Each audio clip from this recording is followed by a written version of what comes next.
Chad, Alabama has got a three-piece when it comes to the five-star recruits they have committed. Keon Keeley, Caleb Downs, Justice Haynes. Is there potential to add even another five-star when it comes to National Signing Day, or what's your outlook for the Tide?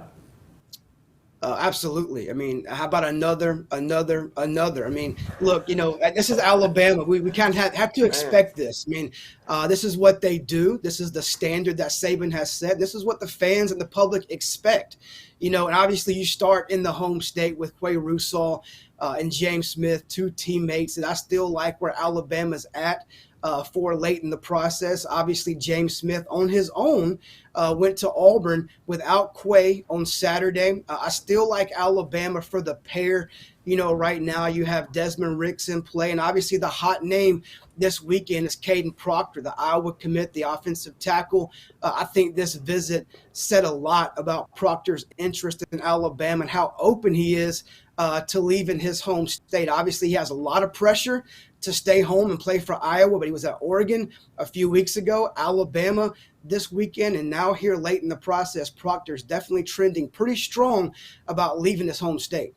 So the number 2 ranked offensive tackle in the country, Kaden Proctor, who you're referring to, is committed to Iowa.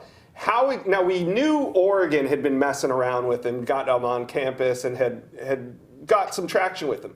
Where did Alabama come from in these last couple weeks? Oh, they've been around. When he picked Iowa to begin with and committed, he picked them over Alabama. Bama, I think I want to say second or third day, coaches hit the road early in December. Nick Saban quietly in stealth mode went up to Iowa, sat down with Kaden Proctor, made that pitch.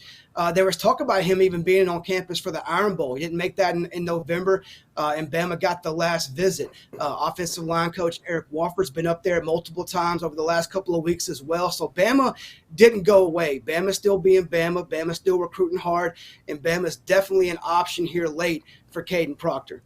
Well, Alabama's also a little bit on the defensive here, just 36 hours till signing day. 4-star cornerback Tony Mitchell, who's been committed to the Tide for some time now, took a last-minute or last weekend official visit to Texas A&M. Auburn is also involved. What are you hearing on Tony Mitchell just days before signing day?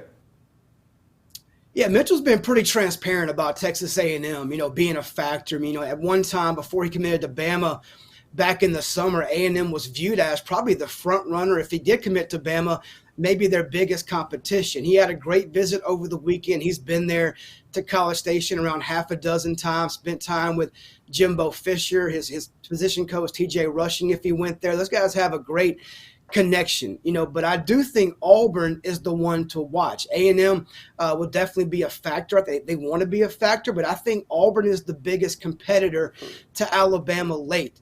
Zach Etheridge is a guy at Auburn that stayed on staff with Hugh Freeze, and that's a big factor here. I think, it comes down to Auburn selling that playing time. Hey, look, you can still stay home, play for an in-state program, but instead of going to Alabama, maybe playing a little bit, waiting your turn, being developed over time, come in here, learn on the fly, play right away for an in-state program like Auburn. So I think Auburn is one to watch here in the last couple of days. What's your gut tell you there?